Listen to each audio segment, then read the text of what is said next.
人間関係において切るという選択は時に大きな罪悪感を伴う。自分は冷たいのではないか、我慢すべきなのではないか、そんな思いが離れることをためらわせる。だが本当に向き合うべきなのはこの関係を守ることではなく、この関係に自分を差し出す価値があるかどうかである。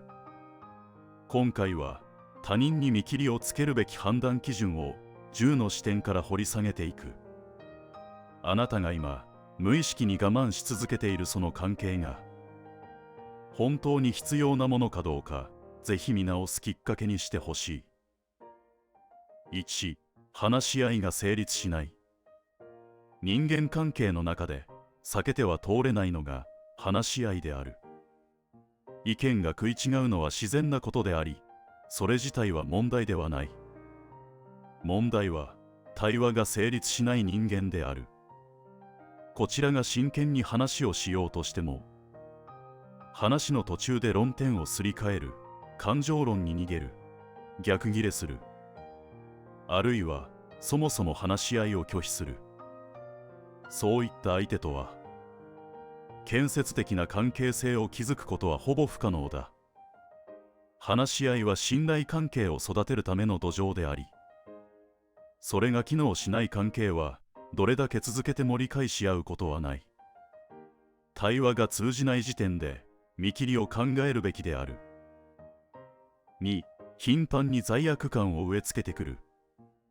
あなたのせいでこうなった。お母さんのことなんてどうでもいいのね。こんな風に責任をすり替えられた経験はないだろうか。まるでこちらが悪い人間であるかのように仕向けてくる。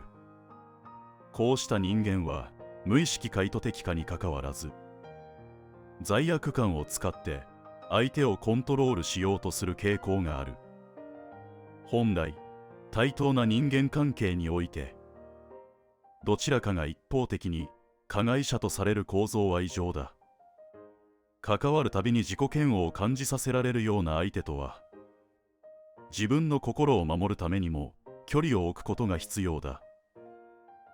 3、注意されても反省することなく言い訳をする。人は誰しも間違える。重要なのは間違えた後にどう振る舞うかだ。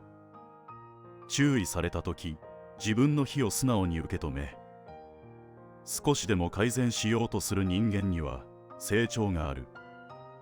しかし言い訳ばかりを並べ、笑ってごまかし、自分は悪くないという立場を死守しようとする人間は一生変わらない。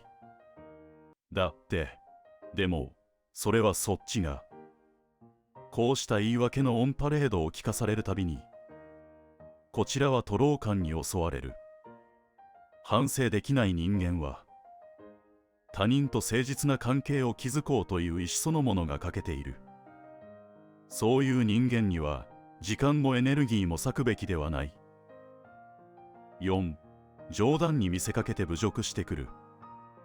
いや、冗談だよ、そんなに本気にしないでよ、と言いながら、こちらの容姿や能力、過去の失敗などを笑いのネタにしてくる人間がいる。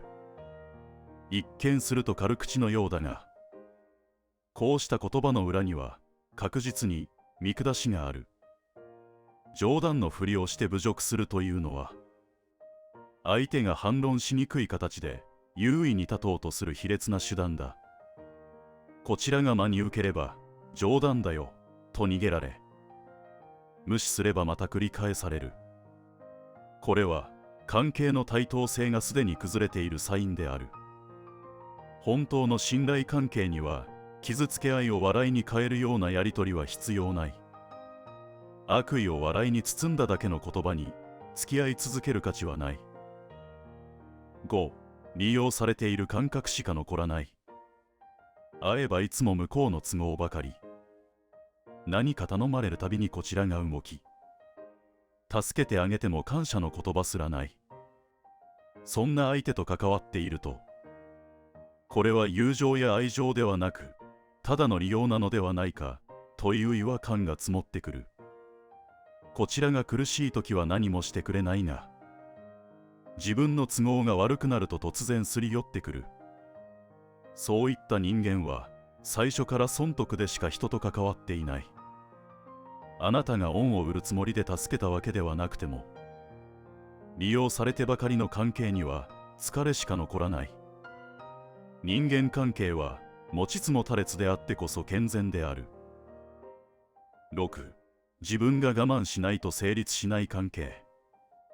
気を使ってばかり、合わせてばかり、自分の意見を言うと嫌な空気になる。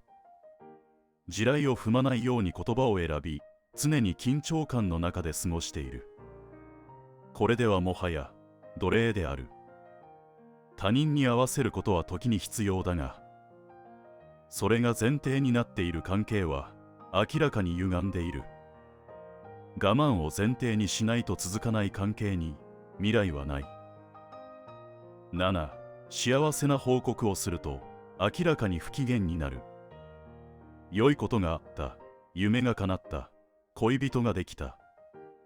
そんな前向きな報告をすると途端に顔を曇らせる人間がいる。へえ、よかったねと言いながら機嫌が悪くなっていたり、話題をすぐ変えたりする。本来健全な関係にある人間同士であれば、他人の幸せを素直に喜べるものだ。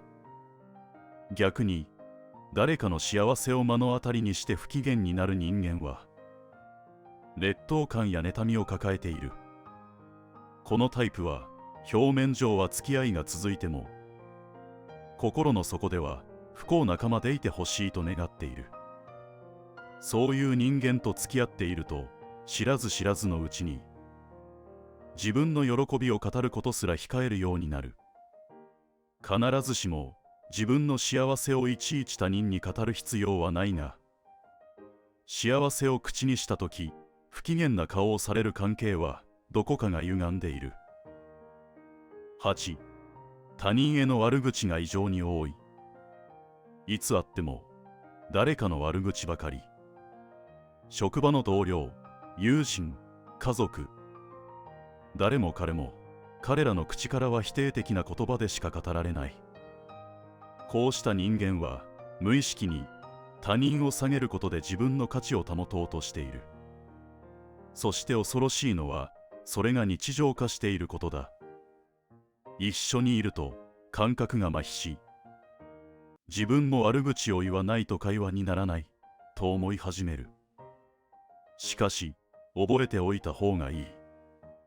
あなたがいないところではあなたの悪口も確実に言っているということ。悪口を中心にした人間関係は信用に値しない。9. 不幸話が異様に多い。会うたびに何かと不幸話ばかりが続く相手は、ただの愚痴仲間を求めているだけのことが多い。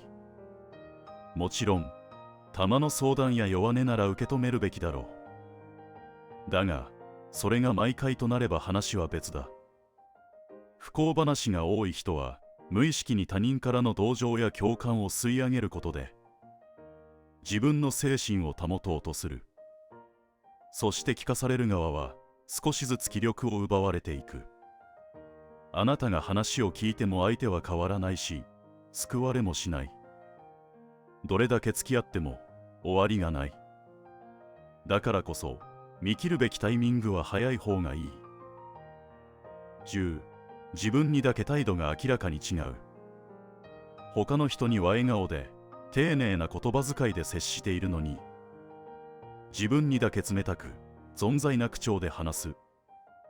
こうした態度の差は人間関係の危険信号である。それはあなたが舐められているか、あるいは軽んじられているということの証だ。